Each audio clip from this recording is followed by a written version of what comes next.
Hi friends, எல்லோரும் எப்படி இருக்கீங்க? நான் ரொம்ப நல்லா இருக்கேன். நீங்களும் நல்லா இருப்பீங்கன்னு நான் நம்புகிறேன். ஒரே ஸ்டெம்லேயே நிறைய மொட்டு விட்டுருக்கு. சூப்பராக இருக்குது. அம்மா வீட்டில் பூத்துட்ருக்கு இப்படி. ஸோ மல்லிகைப்பூ நல்லா மொட்டு விட்டுட்ருக்கு. கனகாம்பரம் பூக்குது. ரோஸ் செடிலாம் நல்லா ஒரே ஸ்டெம்லேயே நல்லா ஃப்ரெஷ்னஸாக பூ பூக்கிறதெல்லாம் வச்சவங்களுக்கு அவ்வளோ ஒரு ஹாப்பியாக இருக்கும் இல்லையா? ஸோ அது பார்க்கும்போது ரொம்ப சந்தோஷமாக இருக்குது. இந்த செடிங்களுக்கெல்லாம் நாங்கள் வெறுமனே மண்புழு உரம் மட்டும்தான் ஆட் பண்ணுறோம்.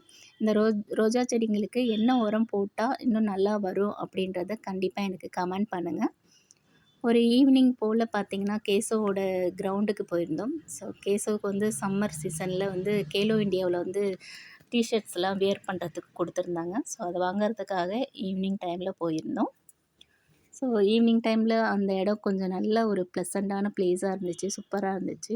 ஸோ இப்படி தான் எங்களுக்கு நாள் போச்சு. உங்களுக்கு எப்படி போச்சு அப்படின்னு சொல்லி கமெண்ட் பண்ணுங்கள். தேங்க்ஸ் ஃபார் வாட்சிங்.